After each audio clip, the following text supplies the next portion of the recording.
अंग्रेजों ने बनाया था दंड देने के लिए भारतीय दंड संहिता, लेकिन भारतीय जनता पार्टी उसमें जो बना एक्ट पास हुआ जो 1 जुलाई से लागू होना चाहे, मुझे बड़ा गर्व महसूस हो रहा है। भारतीय न्याय संहिता, हम दंड नहीं न्याय दे रहे। जब आज़ादी आई है देश में, देश गणतंत्र बना, तो उसके पहले उनको इसको बदल देना चाहिए, लेकिन ये तो लोग खुद अंग्रेजी मानसिकता के हैं। अब जो बना नया भारतीय न्याय संहिता बना है महोदय, पहला चैप्टर है offences against women and children. माननीय राष्ट्रपति जी ने और एक चीज बड़ा टच किया है, और वो है क्रिमिनल जस्टिस सिस्टम।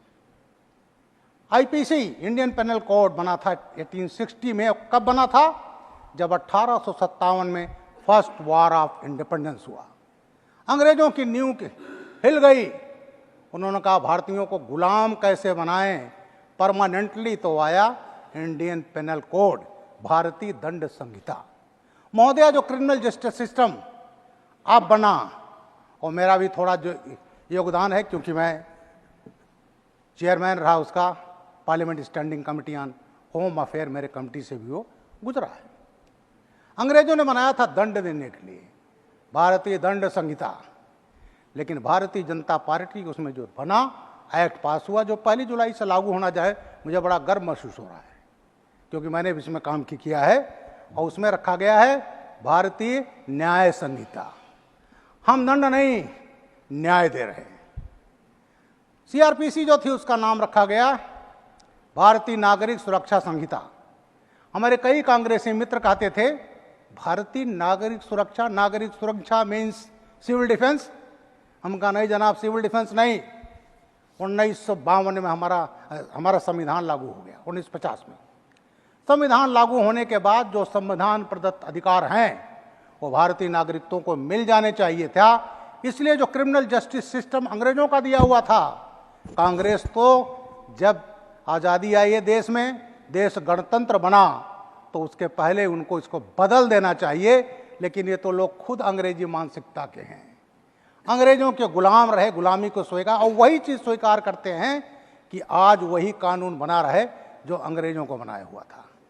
तो इन्होंने इसका हमेशा कोशिश किया कि ये ना हो, तो कहते हमने कहा नहीं साहब, ये है क्योंकि संविधान हमारा लागू हुआ, तो ये जो भारतीय नागरिक सुरक्षा संहिता जो सीआरपीसी का अब नया नाम है, वो है संविधान प्रदत्त अधिकार जो देशवासियों को उनको देने का है।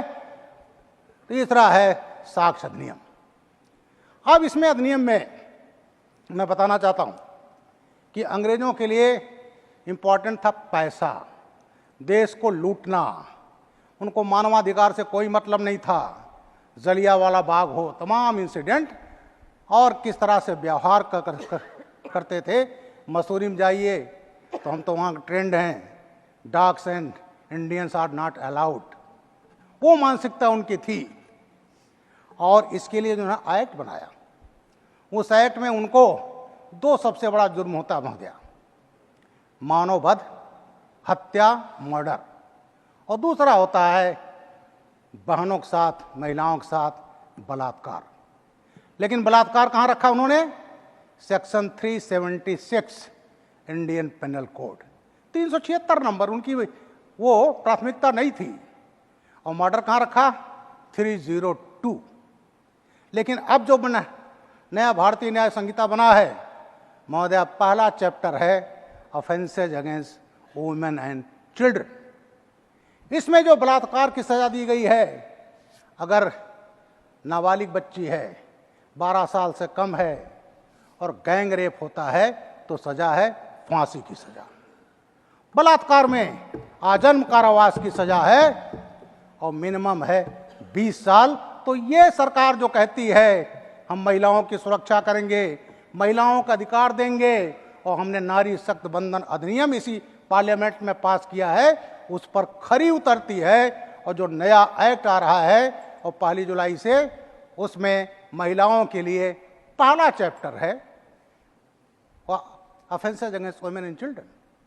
उसके बाद है ऑफेंसेज अगेंस्ट ह्यूमन बॉडी, जिसमें मर्डर है, उससे जितने रिलेटेड हैं।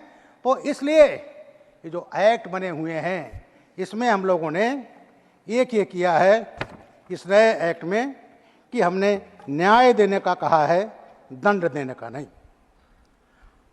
अब इसके बाद कई चीजें नई थी।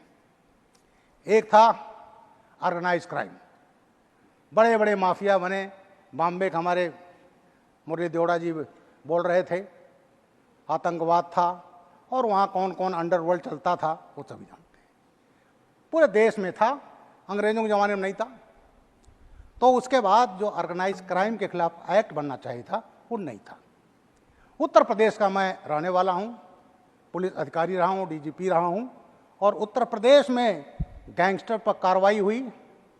हजारों करोड़ की संपत्तियां जब्त की गई, क्योंकि हमारे पास उत्तर प्रदेश में उत्तर प्रदेश गैंगस्टर एक्ट था।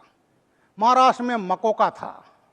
लेकिन अब की बार ये जो ऑर्गेनाइज क्राइम है वो नए अधिनियम में जोड़ा गया है, जिससे पूरे देश में ये जो ऑर्गेनाइज क्राइम है उसको उसी तरह से जड़ से खत्म कर दिया जाए जिस तरह से उत्तर प्रदेश में हुआ है।